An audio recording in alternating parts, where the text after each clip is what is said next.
आ समुद्रांत दक्षिण ध्रुव पर्यंत अबाधित ज्योतिर्मार्ग. सोमनाथ ज्योतिर्लिंगाच्या आवारात असलेल्या बाणस्तंभावर असलेला हा श्लोक, ज्याचा अर्थ होतो इथून दक्षिण ध्रुवापर्यंत सरळ रेषेत कोणताही अडथळा नाही, कोणतीही जमीन नाही. हा बाणस्तंभ 6व्या किंवा 7व्या शतकात उभारल्याचं सांगितलं जातं आणि यावरूनच म्हणतात भारतीयांना भूगोलाचं ज्ञान तेव्हापासून होतं. हा समृद्ध वारसा ज्या सोमनाथ मंदिरात जपला जातो त्या सोमनाथ मंदिरात सध्या उत्सव चालू आहे. कारण या मंदिराच्या पुनरुज्जीवनाला 75 वर्ष पूर्ण झाली आहेत. त्या निमित्तानं सोमनाथ मंदिरात जात पंतप्रधान नरेंद्र मोदींनी अभिषेक केला, पूजा केली आणि चर्चेत आला या मंदिराचा, भारताच्या संस्कृतीचा हार न मानता लढून पुन्हा उभं राहण्याचा इतिहास. पंतप्रधान पंडित जवाहरलाल नेहरूंनी मंदिराच्या पुनर्निर्माणावेळी घेतलेली भूमिका, ते पंतप्रधान नरेंद्र मोदींनी केलेला मंदिराचा गौरव. मागच्या 75 वर्षात नेमकं घडलं काय, त्या आधी काय घडलेलं, सोमनाथ मंदिराचा संपूर्ण इतिहास सांगणारा आजचा हा व्हिडिओ. नमस्कार, मी आरती आणि तुम्ही बघताय बोलभिडू. प्रजापती दक्ष राजाने चंद्रदेवाला शाप दिला. या शापातनं मुक्तता मिळवण्यासाठी चंद्रदेवाने प्रभास या तीर्थक्षेत्रावर भगवान शंकराचा जप केला. भगवान शंकर प्रसन्न झाल्यावर चंद्रदेवाने त्यांना आपल्या मस्तकावर धारण केलं आणि हे पहिलं ज्योतिर्लिंग स्थापन झालं, अशी या मंदिराची प्रसिद्ध आख्यायिका. पण या मंदिराचा इतिहास श्रद्धेसोबतच दोन गोष्टींसोबत जोडला गेलेला आहे: मंदिरावरती झालेले हल्ले आणि मंदिराची पुनर्बांधणी. काही उल्लेखांनुसार या मंदिराचं बांधकाम 1ल्या शतकाच्या आधी झालं, पण 4थ्या आणि 5व्या शतकाच्या नोंदींमध्ये या मंदिराचा उल्लेख आढळत नाही. याचाच अर्थ या काळात हे मंदिर पाडलं गेलं असावं. त्यानंतर 7व्या शतकात दुसऱ्यांदा हे मंदिर बांधण्यात आलं. वल्लभीचे चक्रवर्ती महाराज धरासेन चौथे यांनी या मंदिराचं बांधकाम केलं. पण 8व्या शतकात या मंदिरावर पुन्हा हल्ला झाला. अरब शासकाच्या आदेशानुसार हे मंदिर उद्ध्वस्त करण्यात आलं. तिसऱ्यांदा हे मंदिर बांधलं ते चालुक्य राजघराण्याचे भीमदेव सोळंकी आणि परमार राजा भोज यांनी. इसवी सन 1169 मध्ये राजा कुमारपालने या मंदिराचा चौथ्यांदा विस्तार केला. लाकडी फळ्यांच्या जागी कोरीव दगड बसवले आणि रत्नांनी मंदिर मढवलं. 5व्यांदा मंदिर बांधण्याची जबाबदारी उचलली ती सौराष्ट्राचा चुडासमा राजा महिपाल पहिलाने.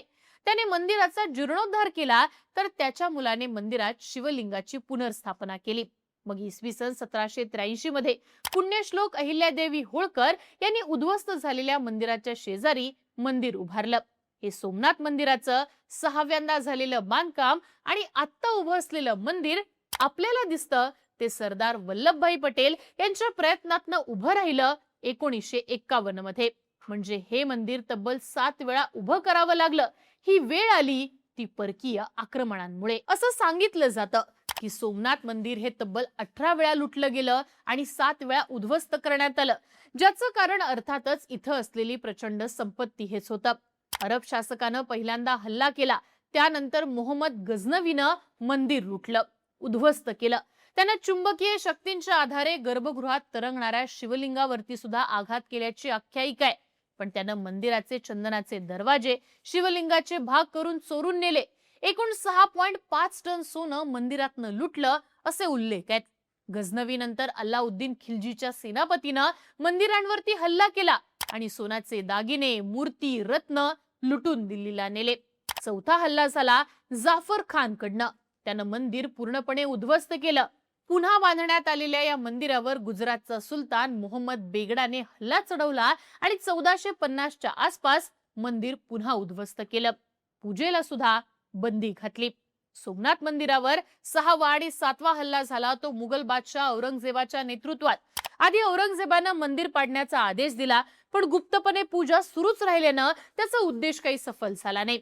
मात्र 1706 मध्ये औरंगजेबानं आदेश दिला की मंदिराची अवस्था अशी करा की पुन्हा इथं पूजा व्हायला नको. पण प्रत्येक हल्ल्यानंतर सोमनाथ मंदिर पुन्हा उभं राहिलं.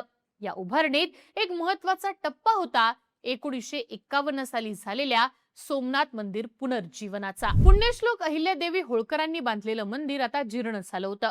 जुनागडचा नवाब जीर्णोद्धारासाठी अनुकूल नव्हता. पण नोव्हेंबर 1947 मध्ये सरदार वल्लभभाई पटेल यांच्या प्रयत्नातनं जुनागड संस्थानच भारतात विलीन झालं. त्यानंतर सरदार पटेल जेव्हा जुनागडमध्ये पोहोचले तो दिवस होता बेस्तूचा, म्हणजेच गुजराती नवीन वर्षाचा.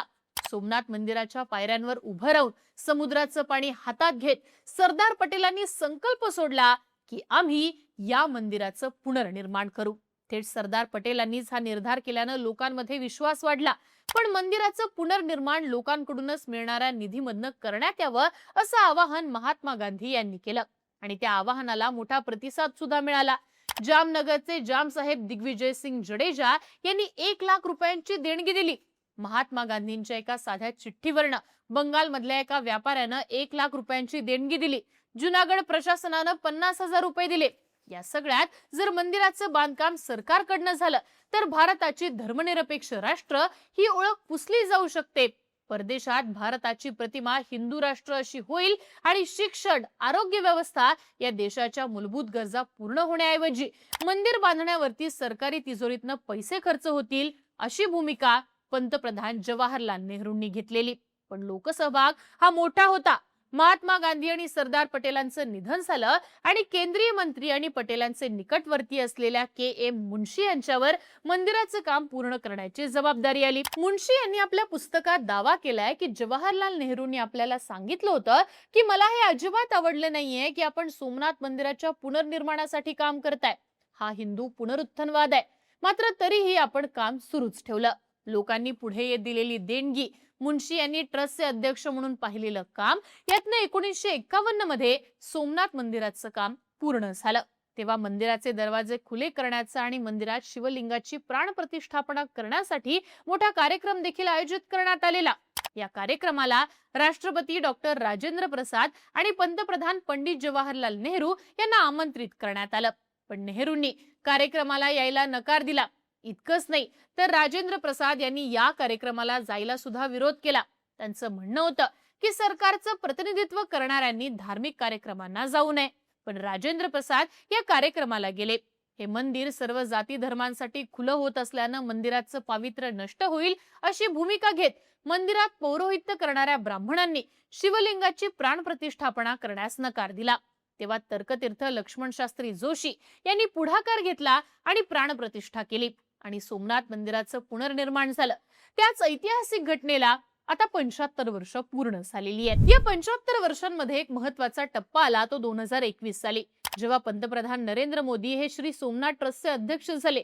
मोरारजी देसाई यांच्यानंतर हे ट्रस्टचं अध्यक्षपद भूषवणारे मोदी हे दुसरेच पंतप्रधान ठरले. गुजरातचे माजी मुख्यमंत्री केशुभाई पटेल यांच्या निधनानंतर रिक्त झालेल्या जागेवर ट्रस्टी असलेल्या पंतप्रधान मोदींची बिनविरोध निवड झाली. श्री सोमनाथ ट्रस्टकडे मंदिराच्या व्यवस्थापनाचं काम असतं. या अध्यक्षपदाच्या माध्यमातून पंतप्रधान मोदींनी मंदिर परिसरात अनेक बदल घडवून आणलेत. ऑगस्ट 2021 मध्ये सोमनाथ समुद्र दर्शन पदपथ, प्रदर्शन केंद्र, नूतन अहिल्याबाई होळकर मंदिराचं उद्घाटन हे करण्यात आलं. जुन्या सोमनाथ मंदिराचा सुद्धा पुनर्विकास करण्यात आला. समुद्राच्या लाटांचा आवाज आणि मंदिरातला घंटानाद दोन्ही एकाच वेळी ऐकण्याची पर्वणी यामुळे लोकांना मिळायला लागली. धार्मिक पर्यटनाच्या दृष्टीनं सोमनाथ मंदिराचा विकास करण्यात आला. एवढ्यावरतीच न थांबता 2022 मध्ये मंदिराच्या शिखरावरती सोन्याचा मुलामा देण्याचं काम करायला मंजुरी देण्यात आली. आजच्या घडीला 5 एकरात पसरलेल्या या मंदिराच्या शिखराला 10 टन सोन्याचा मुलामा देण्यात आलाय. तर सोन्याचा मुलामा देण्यात आलेले 1666 कलश सुद्धा मंदिरावरती आहेत. काशी विश्वनाथ कॉरिडॉर प्रमाणे सोमनाथ मध्ये सुद्धा कॉरिडॉर विकसित केला जातोय. त्यासाठी मंदिराभोवती 25,000 चौरस मीटर जागा मोकळी करण्यात येते. मोदींनी सोमनाथ मंदिराच्या पुनर्निर्माणाला 75 वर्ष पूर्ण झाल्याच्या निमित्ताने 75 रुपयांचं विशेष नाणं देखील प्रसिद्ध केलंय. सध्या श्री सोमनाथ स्वाभिमान पर्व सुरू असून 1000 दिवस रोज विशेष पूजा केली जाईल आणि ही पूजा मागच्या 1000 वर्षांच्या शौर्याचं प्रतीक आहे. कारण भारतीयांनी हल्ले परतवून लावले, पण जे हल्ले सहन केले त्यातूनही पुन्हा भरारी घेतली आणि हिरड, कपिला आणि सरस्वती नदीच्या संगमावर उभं राहिलेलं सोमनाथ मंदिर प्रतिबिंब ठरलं भारताच्या संस्कृतीच्या वैभवाचं, भक्तीचं आणि असामान्य शौर्याचं सुद्धा.